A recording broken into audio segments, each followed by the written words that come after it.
Joining me now is Trump's 2024 National Press Secretary Karoline Leavitt, who's actually been in the courtroom with the president. And Karoline, good to have you. You've spent a lot of time in that courtroom with Trump. So which is it?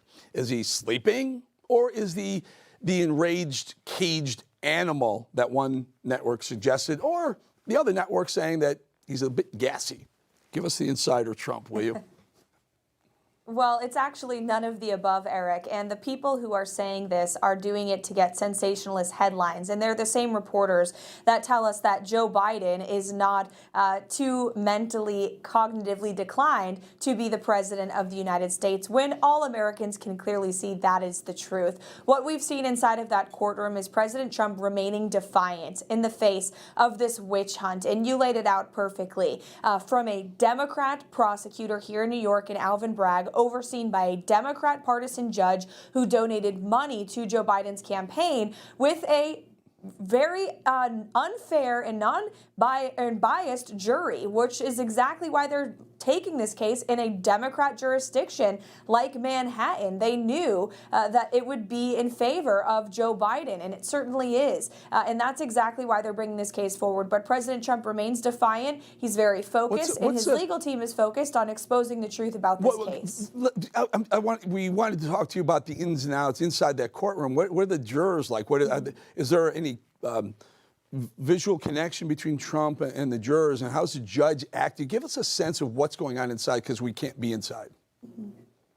Sure. Well, unfortunately, due to the unconstitutional gag order that Judge Merchan has imposed on President Trump, we're actually not allowed to talk about the jurors. We can't talk about the witnesses in this case either, which is a shame, because they're going on every network in the world slandering and lying about President Trump. However, the judge clearly has a disdain for the president and his defense team. That is very obvious by his body language and the way that he constantly shuts down the president's legal team when he gives a lot of leeway to the prosecution. He's much kinder to them than he is to us. It's very clear that the judge has a disdain, and you see that with the unconstitutional gag order that he has imposed on the president and our team, which should have never been brought down in the first place. Yeah, we'll be able to read it in court documents later. The occurrences of objection, sustained objection, overruled on both sides will give you a pretty clear idea on which way the judge leans. Only we'll find out after the verdict. Karoline, we're going to roll a couple of sound bites showing Trump. If he can't be in Georgia or North Carolina or Pennsylvania like he should be and wants to be, he can go out and talk to people in places like Harlem and the Bronx, where people who shouldn't love Trump actually do love Trump. Roll me one of those sound bites, control room. I love you, Trump! I love you, Trump! I love you, Trump! We love Trump! We love Trump! We love Trump! We love Trump! We love Trump! Yeah, and so, Karoline, it's amazing to see that in a wildly liberal city with a bunch of minorities right there who, typically vote Democrat. They love Trump. Karoline, your thought with that must energize him in your, again, standing near him during all of these.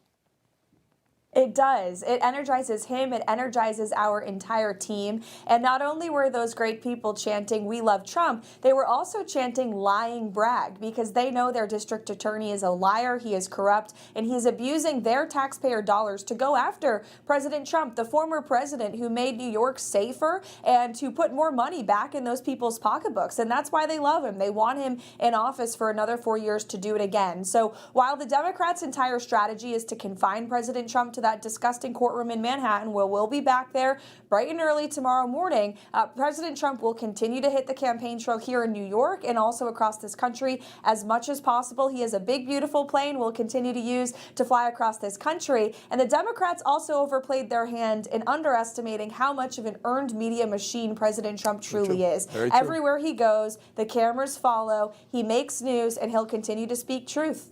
Yep, we're going to leave it right there, Karoline Leavitt. By the way, that gassy smell coming from the courtroom was probably Michael Cohen and not Donald Trump, because we know that guy is one big gas bag. I'll leave it right there. Karoline Leavitt, thank you for joining us.